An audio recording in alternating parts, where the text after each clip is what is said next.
hid it. And it's up to you now to restore the integrity, and I have of that agency, of the Department of Justice, and I have full confidence that you will. Thank you, Senator. Thank you.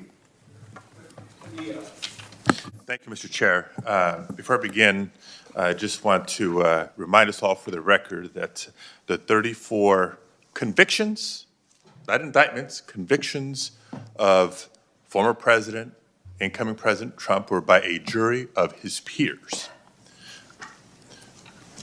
Thank you, Ms. Bondi, for being here today, and I, too, would like to welcome your family and friends who are here. Thank you. Appreciated the opportunity to meet yesterday to learn about your priorities and discuss a number of issues that are important to me. But I got to tell you, as I reflected on our conversation yesterday and as I've observed the hearing today, I continue to have significant reservations on your ability to function as a truly independent Attorney General for your friend. Let's say you keep referring to him, your friend, President-elect Trump. So I hope you can address some of these concerns through your responses to my questions here. Now, the first issue area is something that we didn't get a chance to touch on yesterday. So I actually want to follow up on some of Senator Durbin's questions from earlier about the 2020 election. And to be specific, on the day after the 2020 presidential general election, you traveled to Philadelphia to appear alongside President Trump's then attorney, Rudy Giuliani. And together, you falsely asserted that President Trump had, quote, won Pennsylvania in that election. Now, I want to be clear, at that moment, there were still at least 1 million ballots left to be counted in Pennsylvania. Of course, President Biden went on to win the state by more than 80,000 votes. But in the following days, even after the results were clear, you continued to double down on the big lie, promoting falsehoods about election fraud and cheating without offering any actual evidence. And I remember it clearly because I served as California Secretary of State at the time, and I invited anybody associated with the Trump campaign who was making these claims to come forward with evidence of irregularities in the election or massive voter fraud. 4 years later, I still have seen none. So I ask you today, do you have any evidence of election fraud or irregularities in the 2020 election? So, First Senator. Yes or no? It's a yes or no question. First Senator. Do you have evidence, yes or no? First Senator. I'm so sorry about the fires to you and Senator Schiff and what you're going through in your states. I have to say that. I appreciate that, but my clock is ticking and I want to hear your answer. All of our hearts go out to everyone in California for what you're facing right now. I'm glad you asked the question about Pennsylvania. It's a yes or no question. Do you have evidence, yes or no? Senator, I was hoping you'd ask the question. Do you have evidence, yes or no? I traveled to Pennsylvania. Do you have the evidence, yes or no? I traveled, Senator, to Pennsylvania. Okay. You're not answering my question.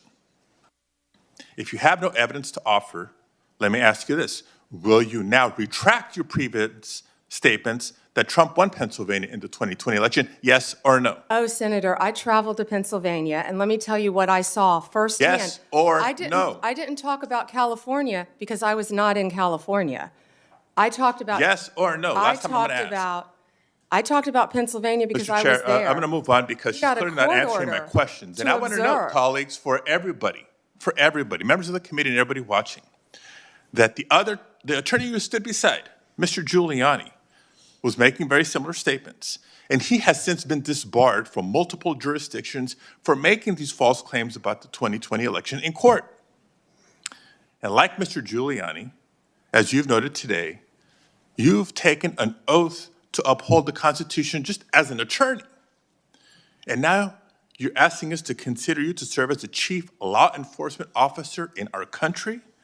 So it's imperative, Ms. Bondi, that you subscribe to facts and evidence and not politically convenient conspiracy theories. Your job will be, your job will be to protect voters and election workers, not to undermine and dox them. Now, I know that earlier you agreed that Joe Biden is in fact president, but many of the president-elect's inner circle continue to spread the big lie about the 2020 election. Then we'll move on to a different topic. Senator, you were speaking. May I speak? You cut When me I ask off you the when I next was question, you speaking. can speak, and I hope you answer, Ms. Bondi. Well, I'd Now, like when to we met answer the yesterday, previous one, Senator. when we met yesterday, You pointed your finger at me and you said did not you were seem to be speaking. familiar Let me answer with my the question. I'm not going to be Citizenship bullied by you, Clause, the Senator 14th Padilla. Amendment of the United States of America, which was deeply disappointing.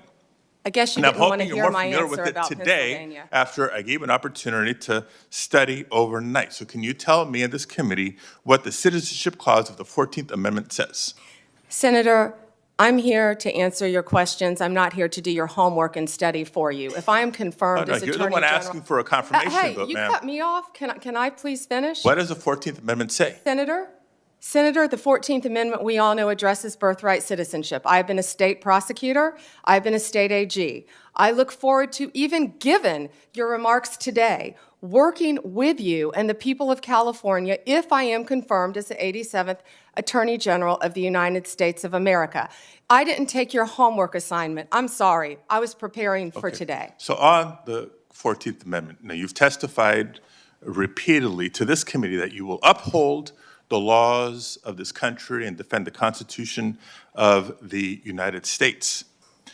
Do you believe birthright citizenship is the law of the land, and will you defend it regardless of a child born in the United States, regardless of their parents' immigration status?